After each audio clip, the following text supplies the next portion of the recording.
Yeah, you. What is it? Aloe suntan oil? $10. $10. Me? Yes. One beach towel.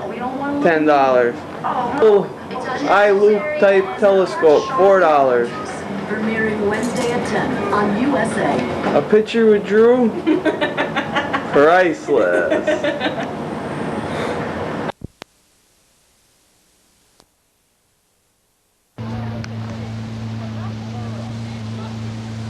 Wanna wait in line in the movie then?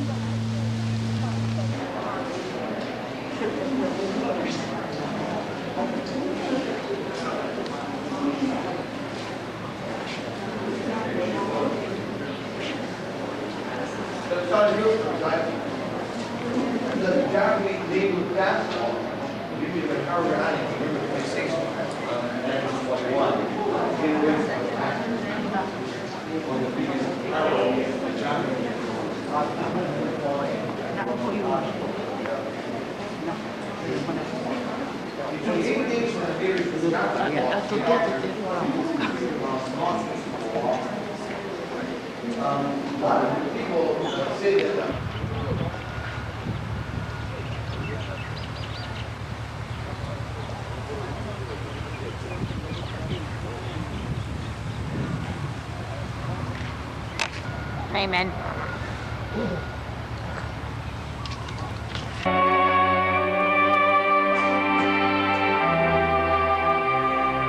Out in the waters of Pearl Harbor, a striking white monument seems to ride at anchor. It is a memorial to a fallen crew, to a sunken ship. A symbol of a day that was burned into the American memory. The day was December 7th, 1941. The day of Japan's surprise attack on the U.S. Pacific Fleet here at Pearl Harbor. The day of our entry into World War II. The memorial stands over the sunken hulk of the battleship Arizona. Many of the men who died aboard the Arizona that morning still lie below her decks. The ship on which they served is now their tomb. The memorial, a shrine to their memory.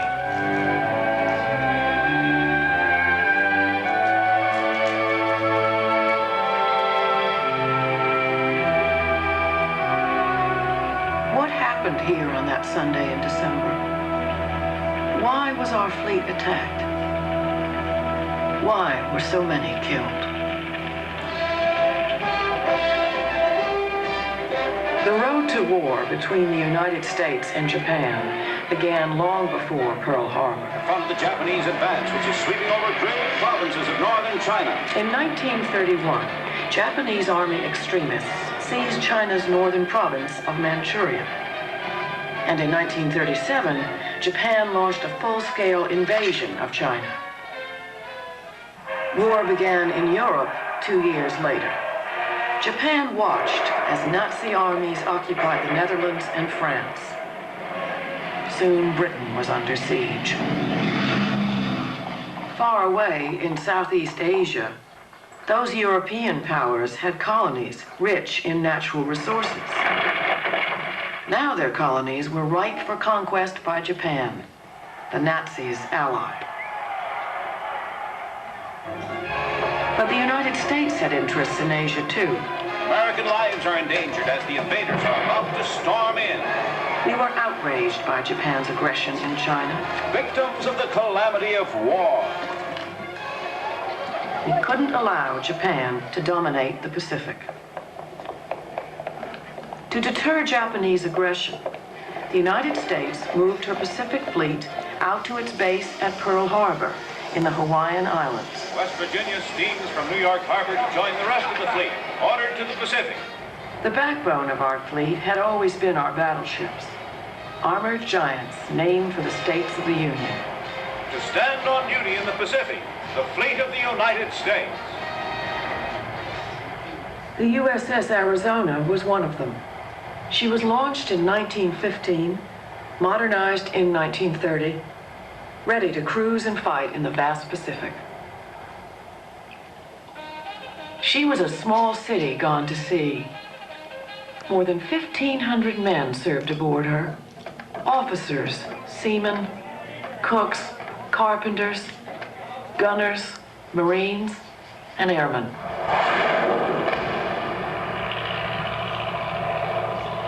All hands, man your battle station. She was protected by more than 8,000 tons of armor plating. The Admiral on his flagship as he leads his squadron into action. The mythical battle ordered by the signal.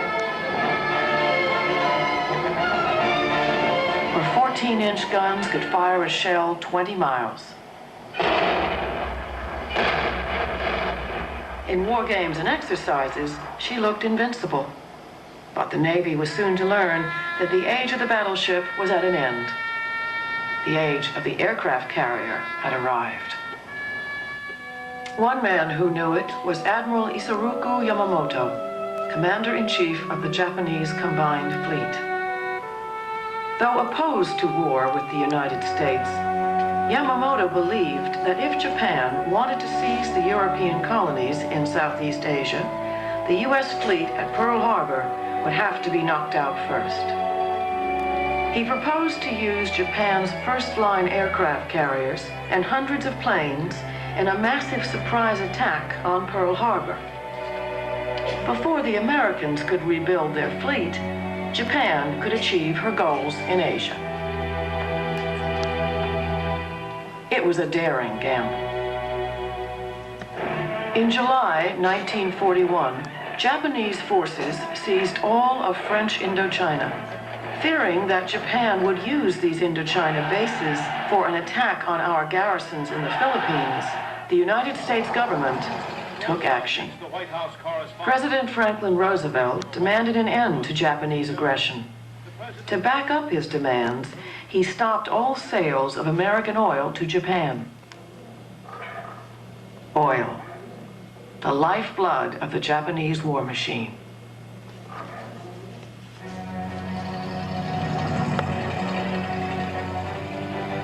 Committed to the conquest of Asia, Japan could not meet American demands without great humiliation.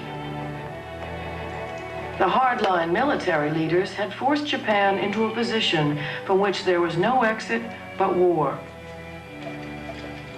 In October, a war leader, General Hideki Tojo, took over as prime minister. The Rotterdam, New York, en route to Washington. In a dramatic attempt to avert war in the Pacific, Saburo Kurosu comes as a special envoy of the Tokyo government. Even as fruitless negotiations to lift the oil embargo continued in Washington, the Imperial Navy prepared to carry out Yamamoto's plan. On November 26th, a Japanese task force comprising 6 aircraft carriers with heavy escort, commanded by Admiral Chuichi Nagumo, headed for Hawaii. They must cross 4,000 miles of open sea undetected.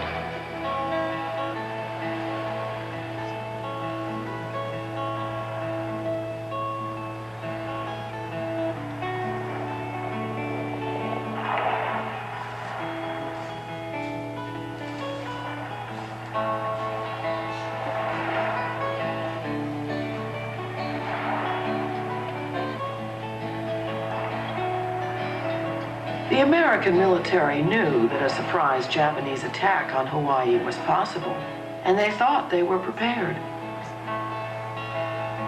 The U.S. Pacific Fleet was commanded by Admiral Husband E. Kimmel. Admiral Kimmel sent out the fleet from Honolulu weekly on exercises, preparing for offensive operations in case of war with Japan. While in port, the defense of the fleet rested with the Army under the command of Lieutenant General Walter C. Short. An impressive array of coast artillery, anti-aircraft guns, and even an early form of radar protected Oahu's shores. Army fighters based at Wheeler and outlying airfields guarded the skies.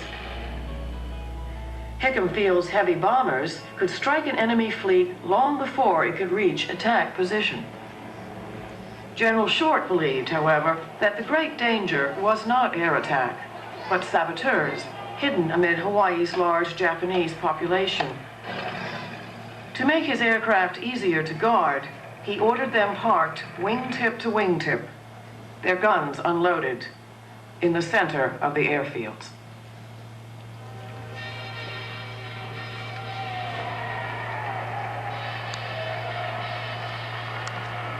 Saturday night, December 6, 1941. Most of the fleet was in port. The band from the Arizona played that evening at a band concert in Block Arena. The carriers Enterprise and Lexington were away, delivering aircraft for the defense of Wake Island and Midway. The last night of peace slipped away.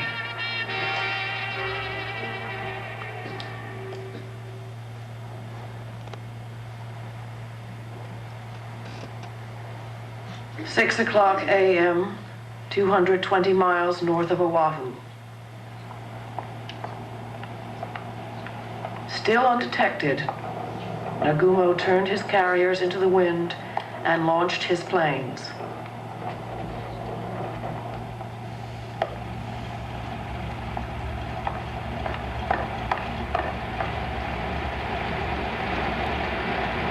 First, the fighters.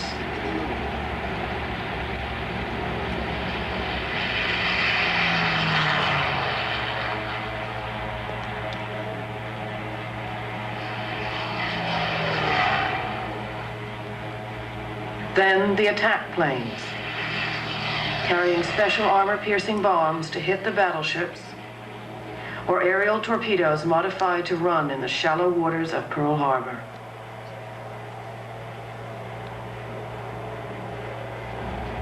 Last, the dive bombers. 183 planes in all.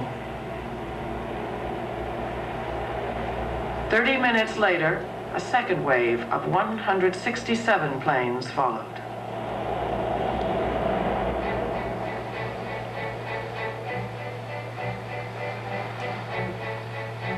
At 6:30 a.m., the destroyer Ward sighted a submarine in the restricted waters off Pearl Harbor. Ward opened fire. She sank one of the 5 two-man midget submarines that were part of the Japanese attack force. Ward radioed Naval Headquarters, "We have attacked, fired upon, and dropped depth charges upon a submarine operating in defensive sea area." Minutes later, the radar installation on the north coast detected a large flight of incoming planes. Its operators notified the information center at Fort Shafter. The officer on duty there assumed that the planes were our own B-17s, due in that day from California. The radar operators were told, "Don't worry about it."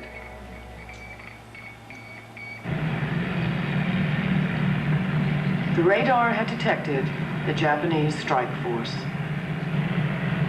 At 7:48 a.m., they hit Kaneohe Bay Naval Air Station.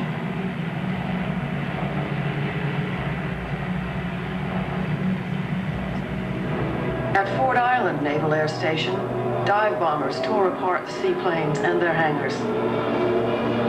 The radio operator banged out a desperate message. "Air Raid Pearl Harbor, this is not drill." Then, their torpedo planes struck. The cruiser Helena was hit, and the concussion shook apart the old 9-layer Oglala. She sank. On the north side of Fort Island, the cruiser Raleigh and the training ship Utah were hit. Utah capsized, taking 58 men with her. Other torpedo planes swung around the harbor entrance and attacked from the south. Their target, the great ships moored along Battleship Row. Within minutes, West Virginia, Oklahoma, and California were all hit and sinking. West Virginia settled on the shallow bottom. Hit by 2 torpedoes, California began to list and would have turned over, but was counterflooded in time. She too sank upright.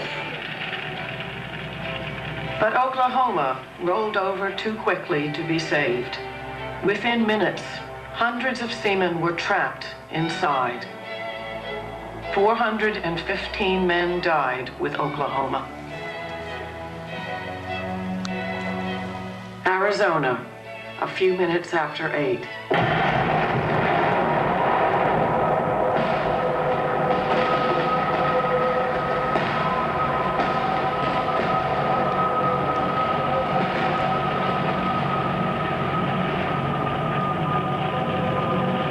An armor-piercing bomb went through her deck and ignited the forward ammunition magazine.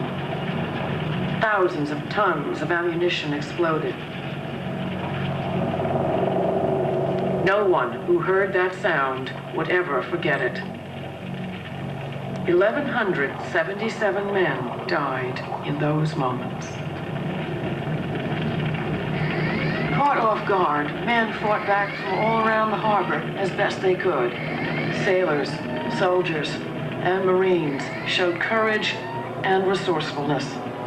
Many decorations for valor were won that day. Anti-aircraft fire was soon spoiling the aim of the attacking planes. Navy guns claimed 5 of the 29 torpedo planes that attacked Battleship Row. Only 14 American pilots were able to rise and meet the attackers. They claimed 11 Japanese planes shot down. At about 8:50, the second wave of bombers struck. Hickam and Wheeler Fields were hit again. The second wave smashed the destroyers Cassin and Downs in Dry Dock Number 1. The destroyer Shaw's ammunition stores exploded. Sailors, thrown off their ships by the force of the explosions, swam through oil burning on the surface of the harbor. Rescue boats dragged them, alive and dead, from the inferno of flame and water. Thick smoke from the burning ships provided some cover from the Japanese planes. But through the smoke, the attackers saw a single American battleship on the move. It was Nevada, badly damaged, but bravely trying to make the open sea. Japanese bombers swarmed down in an effort to sink her and block the channel. When she could go no further, to prevent the great ship from blocking the channel, her commander ran her aground at Hospital Point. At about 10 o'clock, a little more than 2 hours after they had first appeared, the Japanese planes departed to the north. They had inflicted on the United States Navy the greatest disaster in its history. 21 vessels, including all 8 first-line battleships, were sunk or damaged. Some 170 planes, both Army and Navy, destroyed. And the dead, more than 2,400. Another 1,200 wounded. Sailors, airmen, Marines, soldiers, and civilians. The victory was bought for a small price. 29 Japanese planes shot down, 55 airmen killed. 9 of the 10 midget subcrewmen also died. One was captured to become America's first prisoner of war.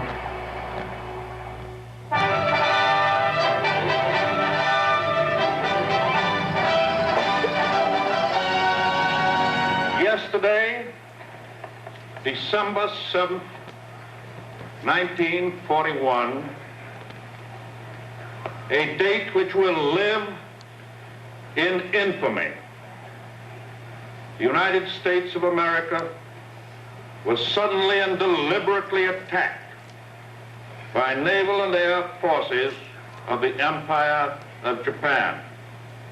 I ask that the Congress declare that since the unprovoked and dastardly attack by Japan, a state of war has existed between the United States and the Japanese Empire.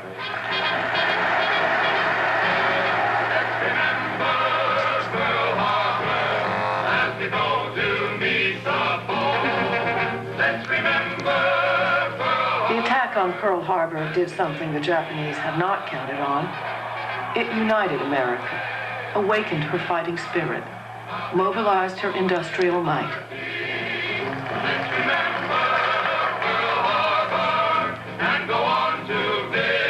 At Pearl Harbor, a massive salvage and recovery operation got underway. Almost every ship the Japanese sank was eventually put back into service. But not Oklahoma, not Utah, and not Arizona, left where she lay, a memorial and tomb for the men within.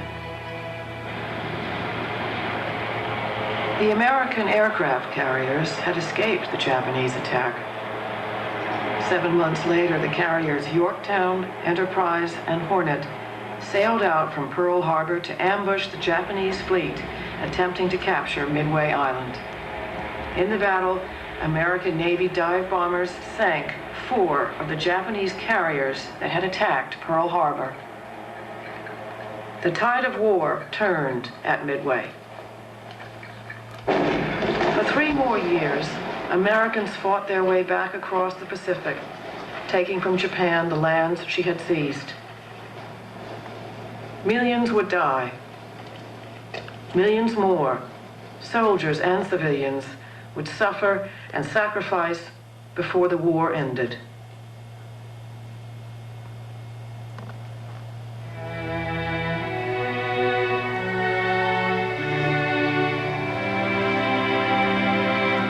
Meanwhile, the men of the USS Arizona lay where they fell, in the passageways and the engine rooms and below decks. War and peace, victory and surrender went on above them. Every year on December 7th, special ceremonies of remembrance are held here at the Visitor Center. The dead are mourned, the heroes are remembered. People from all over the world honor young men they never knew, whose lives were cut short on December 7th, 1941.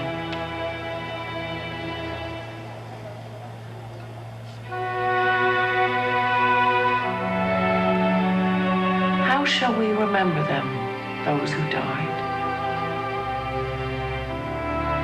Mourn the dead.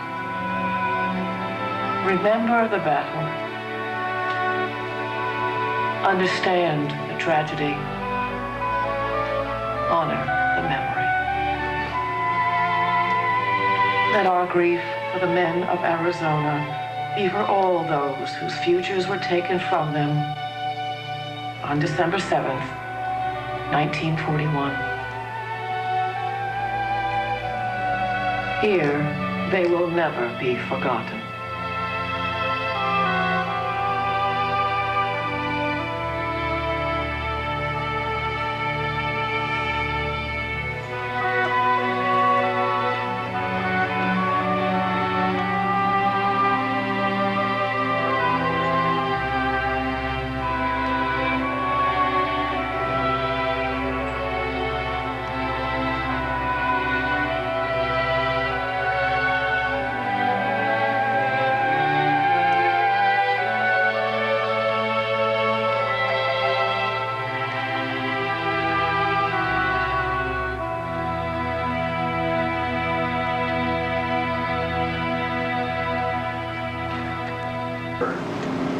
Went out and took a look, and I seen the bombs exploding on Fort Island, and we understood exactly who they were right away. I mean, we seen them. I just started immediately from my battle station.